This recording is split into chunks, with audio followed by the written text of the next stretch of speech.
كفاني علم ربي. میرے محترم بزرگوں اور عزیز ساتھیوں، اللہ تعالیٰ نے کامیابی ہمارے لیے جو رکھی ہے نبی اکرم صلی اللہ علیہ وسلم کے طریقے کے اندر، آپ کے فرمان کے اندر، آپ کی سنتوں کے اندر ہے۔ اگر کامیابی چاہتے ہو تو نبی اکرم صلی اللہ علیہ وسلم کے طریقے کو اختیار کر لو، آپ کے اخلاق کو اپنا لو، نبی اکرم صلی اللہ علیہ وسلم کے حکم پر عمل کرنے والے بن جاؤ، انشاءاللہ 100% کامیابی ملے گی۔ اور اگر اس سے ہٹ کر چلو گے، سنت سے، قرآن سے، نبی اکرم صلی اللہ علیہ وسلم کے فرمان سے اگر ہٹ کر ہم زندگی گزاریں گے تو کبھی بھی کامیابی نہیں مل سکتی۔ ہماری جان سے، ہماری سانس سے، ہمارے جسم سے، ہمارے والدین سے، ہمارے بچوں سے سب سے زیادہ محبت ہمیں نبی اکرم صلی اللہ علیہ وسلم سے ہے۔ اور نبی اکرم صلی اللہ علیہ وسلم نے اپنی امت کے لیے ایسا درس دیا، ایسا سبق سکھایا اور ایسا نظام اپنی امت کے لیے چھوڑ کر گئے کہ کسی اور امت میں اس طرح نظام نہیں ملتا۔ علماء اکرام بیان کرتے ہیں کہ جب آدمی پریشان ہونے لگے، پریشانیوں کے اندر گر جائے، تنگیوں کے اندر آ جائے، دشواریوں کے اندر آ جائے، اسی طرح فرمائے جب مقدموں کے اندر ناجائز مقدموں کے اندر گرنے والا بن جائے اور اب پریشانی اس حد تک آ جائے کہ اس کو یہ امید ہونے لگے کہ اب میں جینے کے قابل نہیں رہا، آدمی اتنا پریشان ہو جائے، اتنا دکھوں اور مصیبتوں میں چلا جائے، فرمایا نبی اکرم صلی اللہ علیہ وسلم کی سنتوں کو یاد کر لیا کر، آپ صلی اللہ علیہ وسلم کے حکم کو یاد کر لیا کر۔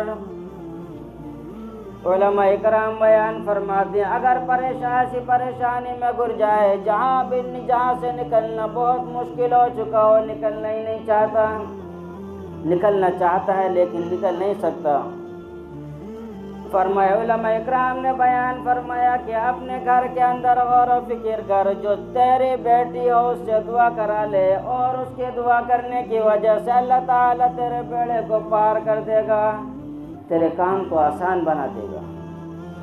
بہن کی دعا، بیٹی کی دعا اور ماں کی دعا اولاد کے حق میں بہت جلدی لگ جاتی ہے اور ان کی بد دعا بھی بہت جلدی لگتی ہے۔ اگر جس کے بارے میں ماں اپنی اولاد کے بارے میں اگر بد دعا کر دے اور وہ لگ گئی تو ساری دنیا بھی اس کو کوئی چیز دینا چاہے اور ماں نے اس چیز پر بد دعا دے دی تو وہ مل نہیں سکتی۔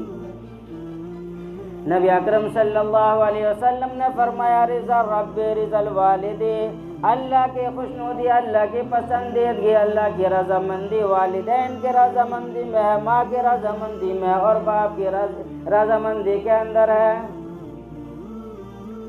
اللہ تعالیٰ نے بیٹی کو بہت اونچا درجہ عطا فرمایا۔ نبی اکرم صلی اللہ علیہ وسلم بیان فرماتے جس گھر کے اندر بیٹی جنم لیتی ہے اور بیٹی کا جنم ہوتا ہے، بیٹی آتی ہے، جبریل علیہ السلام آتے ہیں اور اس کے دروازے کو پکڑ کر کہتے ہیں اے فلاں شخص پریشان نہ ہونا، تکلیف میں محسوس نہ کرنا، پریشانی محسوس نہ کرنا، اس بیٹی کو بوجھ نہ سمجھنا، جس گھر کے اندر یہ بیٹی آ جاتی ہے اس گھر کے اندر اللہ کی رحمت آ جاتی ہے۔ کیا آ جاتی ہے؟ اللہ کی رحمت۔ آج ہم نے بچیوں کو، بیٹیوں کو بوجھ سمجھ لیا، اگر بیٹیاں بوجھ ہوتی تو اللہ تعالیٰ اپنے نبی کو 4 بیٹی نہ دیتا۔ کتنی بیٹی؟ نبی اکرم صلی اللہ علیہ وسلم کی 4 بیٹیاں تھیں اور 3 بیٹے تھے، تو اگر بیٹیاں بوجھ ہوتی تو نبی اکرم صلی اللہ علیہ وسلم کو 4 بیٹی نہ دیتا۔ اس بات سے بتا دیا کہ اللہ کے رسول صلی اللہ علیہ وسلم نے ان کی تربیت کی، ان کی پرورش کی اور اس قابل بنایا اور اللہ تعالیٰ ان کے ذریعے سے آپ کی نسل کو چلایا۔ حضرت فاطمہ کے لخت جگر، حضرت حسن، حضرت حسین، پھر ان کی اولاد اسی طرح چلتی رہی اور اللہ تعالیٰ نے اتنی زیادہ خدمت ان سے لی کہ اتنی دوسرے نواسوں سے نہیں لی، دوسری نواسیوں سے نہیں لی۔ فرمایا جس گھر کے اندر آدمی پریشان ہونے لگے، تکلیفوں میں، مصیبتوں میں گر جائے تو اپنی والدہ سے، اپنی ماں سے دعا کرائے، اگر اس قابل ہو جائے کہ بالکل دنیا سے ہاتھ دھو بیٹھے اور کسی قابل نہ رہا ہو، اس وقت بھی اپنی ماں کے قدموں میں جا کر پڑ جا۔ اگر ایک مرتبہ ماں نے دعا کر دی تو میرے دوست ساری زندگی کا بیڑا پار ہے۔ جس کی ہم کوئی قدر نہیں کرتے، ماں کی آج ہم کوئی قدر نہیں کرتے، نہ ویلیو۔ اگر وہ کونے میں پڑے ہوئے کھانس رہے ہیں تو ہم یہ پوچھنے کے لیے نہیں جاتے کہ کھانسی کیوں اور یہ دوائی لی یا نہ لی۔ میرے دوستو، جس کے لیے ہمیں زیادہ خدمت کرنی چاہیے تھی، جس کے لیے اپنا وقت زیادہ لگانا چاہیے تھا، آج ہم نے اسی کو چھوڑ دیا۔ نبی اکرم صلی اللہ علیہ وسلم نے جس طرح بچوں کے لیے فرمایا کہ اگر بچوں کو، لڑکوں کو جس طرح باپ کی جائیداد میں حصہ دیا جاتا ہے، اسی طرح بچوں کو بھی حصہ دیا جاتا ہے۔ اگر آج تم نے بیٹی کی شادی کے اندر دہیج تو بہت کر دیا، لیکن مرنے کے بعد وراثت میں سے حصہ نہ دیا، تو یاد رکھنا بیٹیاں قیامت کے دن پکڑ لیں گی۔ اس طرح بچوں کو حصہ ملتا ہے، اس طرح بیٹیوں کو بھی حصہ ملتا ہے۔ اور جب آپ جنازے پر پڑے ہو، مسحری پر پڑے ہو، اور اس وقت جو بیٹی نے آ کر آپ کے پائے کو پکڑ لیا کہ باپ دنیا سے چلا گیا لیکن میرا حصہ نہیں دیا، تو یاد رکھنا قیامت تک بخشش نہیں ہو سکتی۔ اور اگر باپ کی چارپائی پڑی ہے اور بیٹی نے ایک آنسو نکال دیا، اے اللہ میرے باپ کی مغفرت فرما دے، تو فرمایا اس کا ایک آنسو اتنا کام کرے گا جب تک وہ جنت میں نہ پہنچ جائے اس کو چین و سکون نہیں ملے گا۔ بیٹی کی چاہت ہوتی ہے میرا باپ خوش رہے، اور جب مر جائے تو سب سے زیادہ بیٹی دعا کرتی ہے، سب سے زیادہ بیٹی اس کے لیے قرآن پڑھتی ہے، قرآن پڑھواتی بھی ہے۔ کبھی سورہ یاسین پڑھی جا رہی ہے، کبھی قرآن خوانی ہو رہی ہے۔ ماں اور بیٹی اور باپ کا جو پیارا، ماں کا جو پیارا کہیں نہیں ملتا۔ نبی اکرم صلی اللہ علیہ وسلم نے ایسی تعلیم دی۔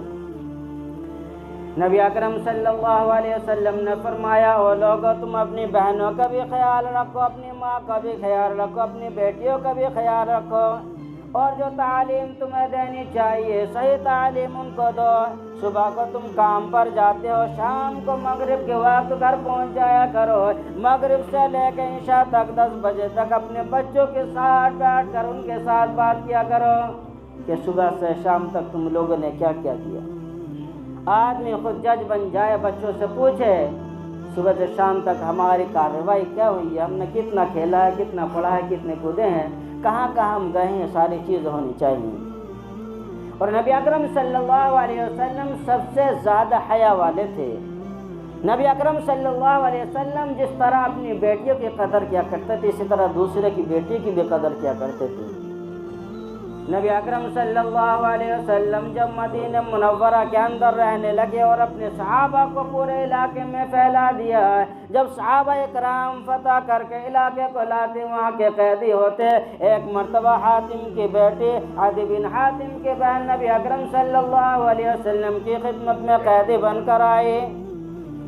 آپ صلی اللہ علیہ وسلم نے اس سے کہا، بیٹی تم میری بیٹی بن جا، فاطمہ کی بہن بن جا، میں تیرا باپ بن جاتا ہوں، اور عائشہ تیری ماں بن جائے گی۔ کیا کہا؟ عائشہ تیری ماں بن جائے گی اور میں تیرا باپ بن جاؤں گا۔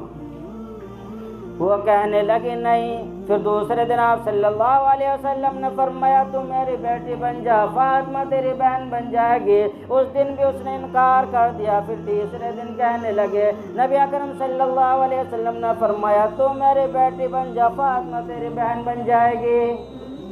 اس نے انکار کر دیا تینوں دن۔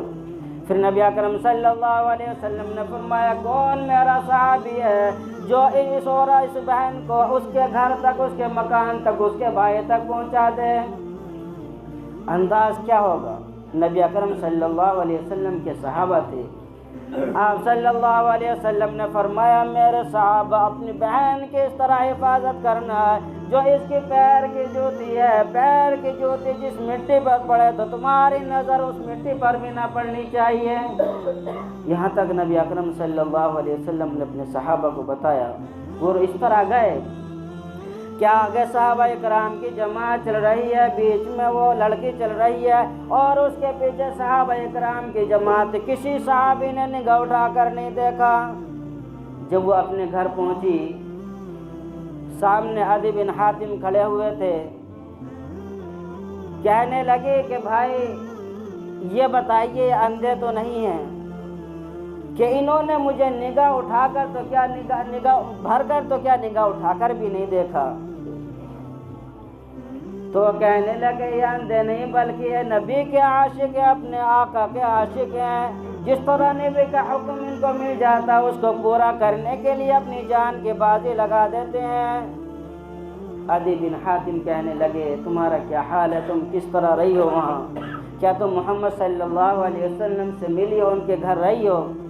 وہ کہنے لگی میں نے ان کے گھر کے اندر 3 دن گزارے، لیکن میں 2 لفظوں میں اپنی بات کو ختم کرتی ہوں۔ ایک طرف میرا باپ حاتم کھڑا ہو جائے، حاتم طائی کی جس کی تعریف کی جاتی، جس کی سخاوت مشہور ہے، کہنے لگے ایک طرف میرا باپ حاتم طائی کھڑا ہو جائے، دوسری طرف فاطمہ کے ابا محمد رسول اللہ کھڑے ہو جائیں اور لوگ مجھ سے پوچھے تم اپنے باپ کی طرف جاؤ گے یا محمد رسول اللہ صلی اللہ علیہ وسلم کی طرف جاؤ گے؟